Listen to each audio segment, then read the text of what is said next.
Así, solicitando su dirección en .cl, www.nic.cl, y luego conectarla a su red social preferida. ¡Buena! Por 9.990 pesos al año, construye tu identidad digital en Internet con .cl.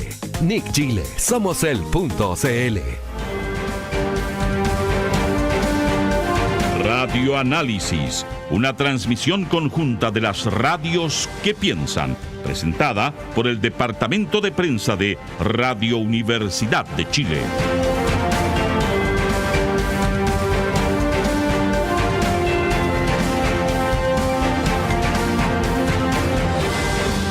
Son exactamente las 9 de la mañana con 33 minutos. Regresamos a esta primera edición de Radio Análisis en esta mañana de día lunes 8 de julio del año 2024. Comentábamos al inicio de este programa que se espera que esta semana finalmente se vote la idea de legislar en la Comisión de Trabajo del Senado de la reforma de pensiones. Una discusión que ha tenido ahí sus altos y bajos durante el último tiempo y que han ralentizado un trámite al punto de que incluso hay dudas finalmente respecto de que si esto vaya a prosperar o no ahí en el Congreso Nacional. Bueno, para hablar de este tema está con nosotros a esta hora de la mañana el ingeniero comercial, doctor en economía, académico de la Facultad de Economía y Negocios de nuestra Casa de Estudios, el profesor Guillermo Larraín, a quien le damos la bienvenida. Profesor, ¿cómo le va? Buenos días, gracias por estar con nosotros.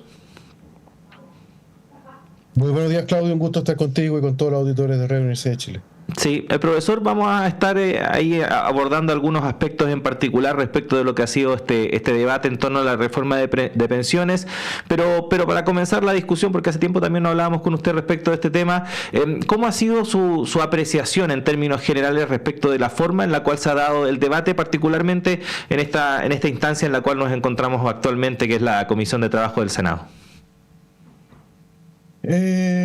Mira, creo que estamos pagando el pato, por así decirlo, de no haber sido, digamos, suficientemente pragmático en su minuto, y entonces cuando las fuerzas políticas cambian su correlación de fuerza, tratan de sacar lo máximo que pueden desde su perspectiva, digamos. Entonces, una oposición que ahora tiene fuerza está tratando de imponer una forma de entender el sistema previsional que les es coherente con su forma de ver el mundo, pero que desgraciadamente aleja las posibilidades de un acuerdo. Yo lo que espero es que exista suficiente madurez, tanto del gobierno como de parte de la oposición, de entender que superar este impasse es un imperativo nacional. O sea, llevamos 13 años discutiendo esta historia. Entre medio hay gente que envejeció, que se jubiló, otra gente que falleció con pensiones bajas. Este fue un tema muy importante durante el estallido social, durante los dos procesos constituyentes, y hasta el día de hoy las últimas encuestas siguen diciendo que es un tema relevante. Entonces, o sea, de hecho el más relevante después de los temas de seguridad. Entonces, creo que es crucial que en esto se avance, y para avanzar hay que acordar cosas. Yo creo que eso es lo más relevante hoy día. Uh-huh. Profesor, dentro del debate podríamos decirlo a grandes rasgos, ¿no? Hay dos ideas fuerza. Por un lado, la que usted mencionaba, que particularmente propone la derecha, que es de potenciar el actual sistema que tenemos de capitalización individual, reforzarlo con este apoyo que vendría a ser la PGU, la Pensión Garantizada Universal, que ya está, mientras que por el otro, la postura oficialista respecto de avanzar a componentes de mayor solidaridad que permitan aumentar, por ejemplo, las pensiones actuales. Y al momento de contraponerse esas ideas, por ejemplo, respecto de la que propone el gobierno, saltan las críticas respecto de que eso apunta a un sistema de reparto que hoy en día no sería viable tomando las características que tiene nuestra sociedad actualmente, en particular el envejecimiento de la población. Pero usted hace poco publicó una columna en la cual planteaba que hay posibilidades o se puede avanzar, por ejemplo, en un componente de solidaridad intergeneracional sin que eso signifique ir hacia un sistema de reparto. Y le quería preguntar en primer lugar respecto de esa diferencia, para que la tengamos claro, entre lo que vendría a ser un sistema solidario intergeneracional respecto de un sistema de reparto en sí. ¿Cuáles son las características de cada uno? Bueno, en un sistema de reparto, las pensiones actuales se pagan por trabajadores actuales. Entonces hay un sistema de que yo le tomo la cotización a un trabajador, le reduzco su consumo para pasársela a otro trabajador para que tenga, o a un ex trabajador porque está jubilado, para que esa persona pueda consumir. Entonces es consumo contra consumo, ¿ya? Lo que yo planteo es una forma de financiar las pensiones. En Chile eso es totalmente inviable. Tú mencionabas recién por el tema de la longevidad, esa es una parte de la explicación. La otra parte de la explicación es la natalidad, ¿no? O sea, la natalidad en Chile ha caído mucho. Entonces, yo cuando iba a la universidad y uno hablaba de la pirámide poblacional, todo el mundo daba por sentado que la estructura etaria de las poblaciones era como una pirámide, muy grande en la base y poquititos arriba. Entonces un sistema de reparto en ese contexto podría funcionar. Lo que está pasando ahora es que como la natalidad se ha reducido mucho, ya no son pirámides. Hoy día nos parecemos más como un barco. Cuando uno piensa como es un barco, uno mira de frente a un barco, ve eso. Ve una base más angosta que luego crece hacia arriba y se vuelve a achicar. Eso es lo que está pasando en Chile y por lo tanto el sistema de reparto es inviable. Entonces, ¿cómo uno organiza solidaridad de todas formas con esta estructura demográfica? Bueno, no puede ser con un sistema de reparto, tiene que ser con un sistema que tenga otra lógica. Y la lógica que yo estoy proponiendo en esa columna es que esté asociada a básicamente cómo uno distribuye equitativamente los costos de los grandes shocks macroeconómicos que ha sufrido el país a través del tiempo y que han afectado muy desigualmente a distintas generaciones. Yo soy de la generación del 82, por ejemplo. Yo salí del colegio el año 82, en la mitad de la crisis más grande chilena desde los años 30, y no hablemos del lado político, solamente del lado económico. Entonces, mis coetáneos, la gente de mi edad, cuando salieron al colegio el año 83, tenían 19 años, de partida la matrícula universitaria era bajita, era como el 20-23% de mi generación iba a la universidad, el resto iba a trabajar, pero iban a trabajar con el PIB que estaba cayendo el 17%, entonces no había pega nomás. Y eso se prolongó durante prácticamente todos los años, desde el 83 hasta el 88-89, e incluso antes también, la generación un poquitito antes de la mía, les pasó un poco lo mismo, por distintas razones. No había este tipo de crisis, pero fue la gran desinflación, la apertura comercial, que generaron un desempleo estructural en Chile muy grande entre prácticamente el 74 y el 88, son 14 años. Y en esos 14 años, digo yo, entonces, esa generación tuvo la mala pata de ser joven en un momento inadecuado. Hoy día los jóvenes pueden reclamar lo que quieran, pero hay muchas oportunidades laborales hoy para los jóvenes comparadas con la que había en la época mía. Entonces, parece que la idea esta de reequilibrar el peso de las crisis sobre las personas tiene sentido. Entonces, acá como uno pudiera armar una estructura que diga, yo voy a cobrar efectivamente una cotización a trabajadores actuales, pero no para siempre, no para financiar el sistema de pensiones en su conjunto, sino que para compensar a una generación, 14 años de chilenos que tuvieron un problema puntual que no les permitió acumular suficiente ahorro. Esa es básicamente la distinción que hago. Uh-huh. Y ahora, porque efectivamente desde la oposición señalan de que el componente solidario ya está incorporado con la PGU, la pensión garantizada universal. ¿Cómo dialoga la propuesta que usted mencionaba precisamente con eso, con la PGU? O sea, dialoga de una forma muy complementaria, porque la PGU en el fondo es efectivamente una forma de hacer solidaridad, ¿eh? Tal como uno dice, por ejemplo, que fuimos solidarios cuando hubo los incendios de Viña del Mar, y el Estado tuvo que gastar un montón de recursos para poder combatir el incendio primero, y ahora se van a construir casas y se va a pavimentar y se van a construir áreas verdes, qué sé yo.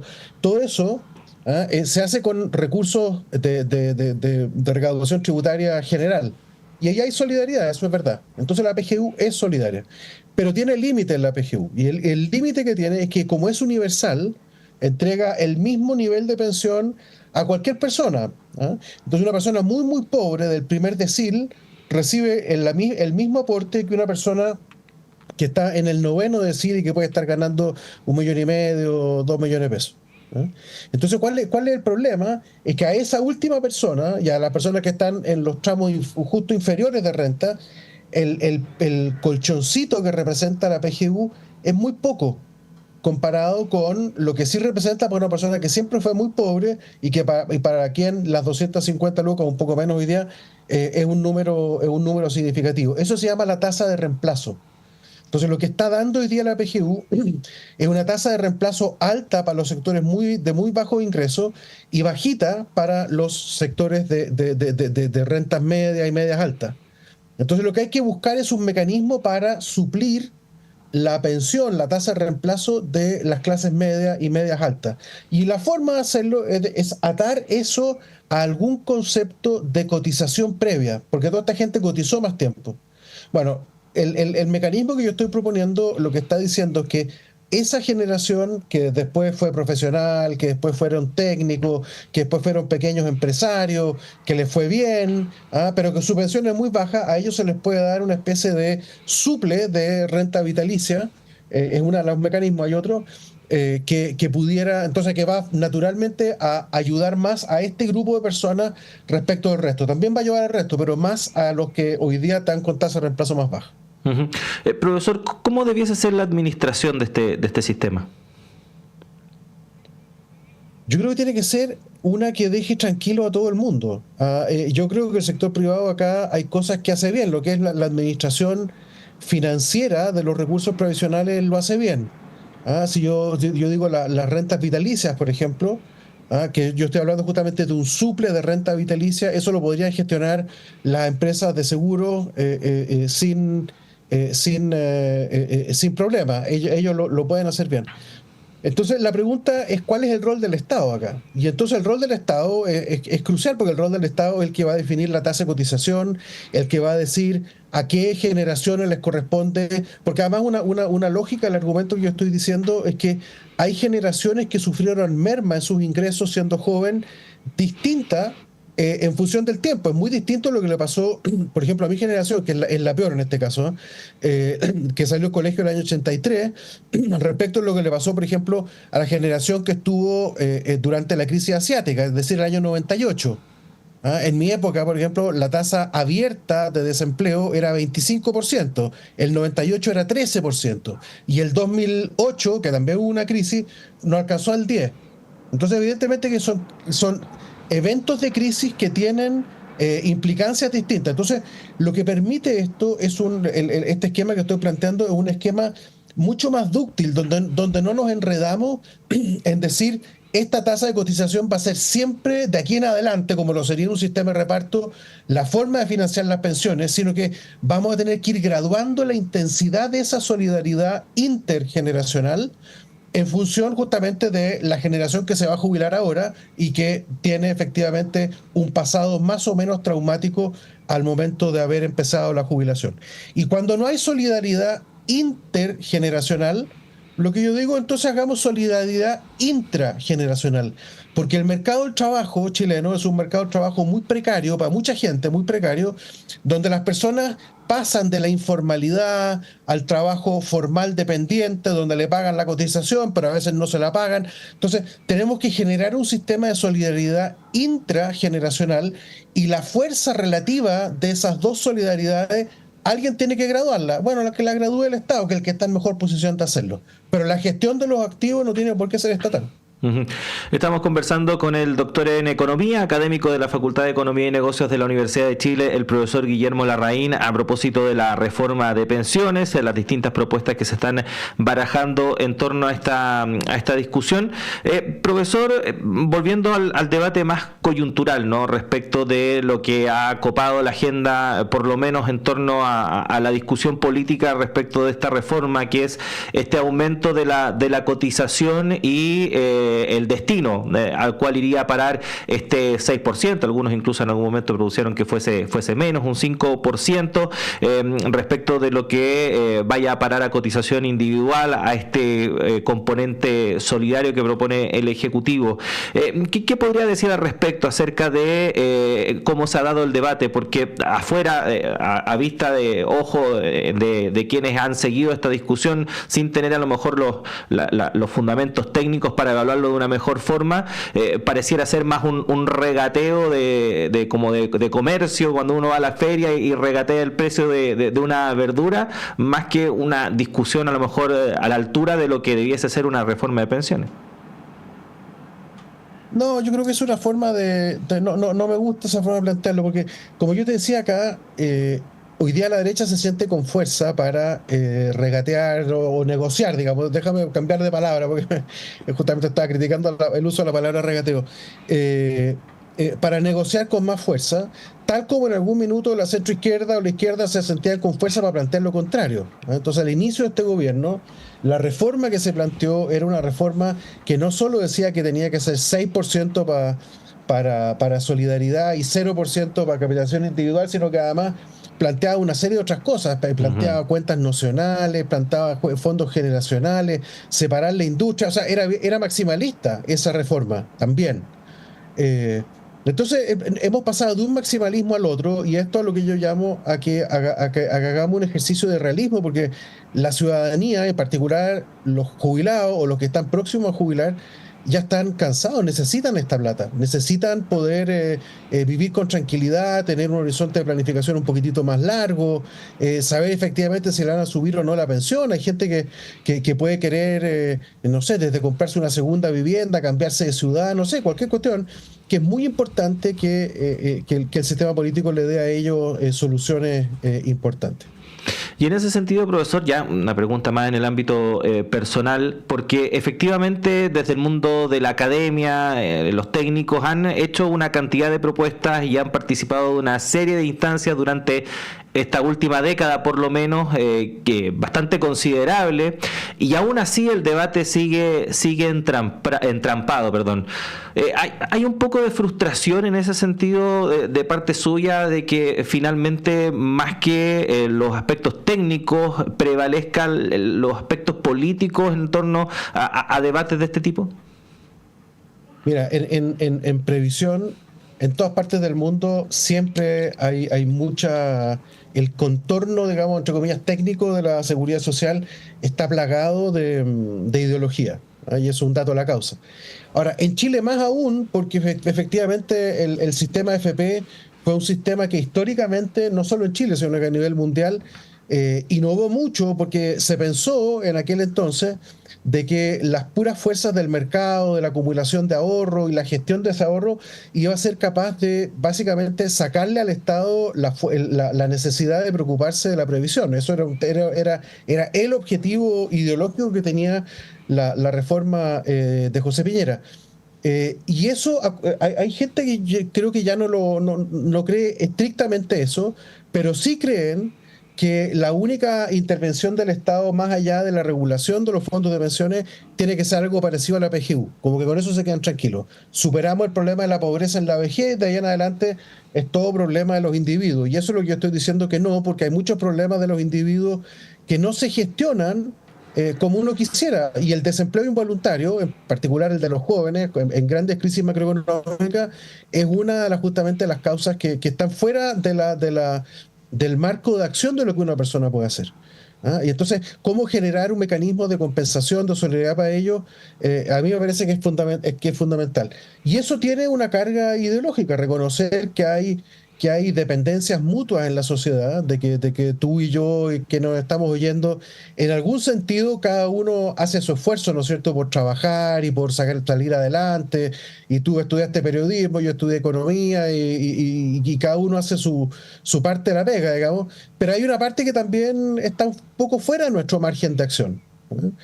Una pandemia quedó afuera de nuestro margen de acción. Hubo gente, la juventud que le tocó terminar el colegio esos últimos años. No estamos midiendo todavía bien lo que les significó a ellos en términos de salud mental, en términos de tanta cuestión, y ellos no son responsables. Entonces la sociedad tiene que distribuir en el tiempo los costos de esa cosa, y a lo mejor hay algún tipo de medida, por ejemplo en el caso de la pandemia, que la sociedad tiene que hacerse cargo, ¿no? Y en el caso de la previsión, eso no se va a notar ahora porque todavía son jóvenes, pero en 40, 50 años más capaz que nos demos cuenta de que la pandemia dejó algún tipo de traza súper difícil de medir hoy, pero que a lo mejor en 40 años más sí va a ser así. El Estado y el sistema previsional tienen que estar preparados para atender oportunamente a esas necesidades.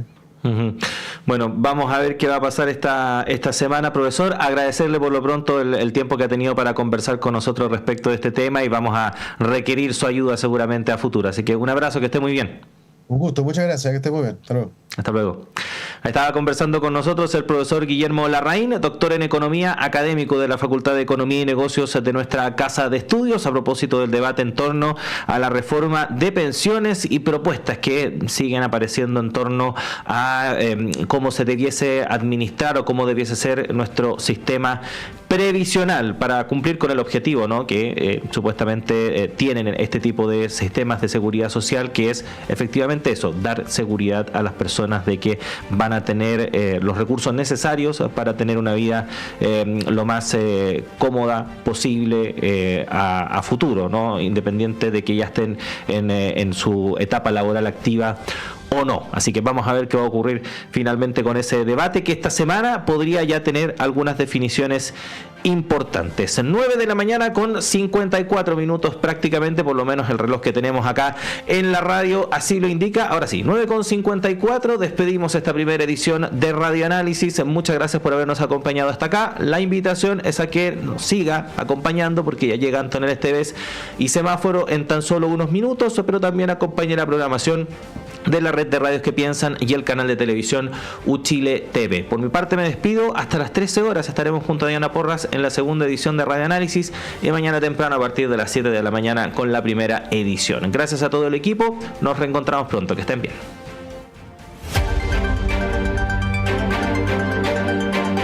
El Departamento de Prensa de Radio Universidad de Chile presentó Primera Edición de Radio Análisis. Lo más relevante de cada jornada informativa, con noticias, comentarios, análisis y entrevistas, en una transmisión en línea con las radios que piensan. UFRO, Universidad de la Frontera de Temuco, Radio Universidad de los Lagos, de Osorno, 90.1 FM, Radio Universidad Austral de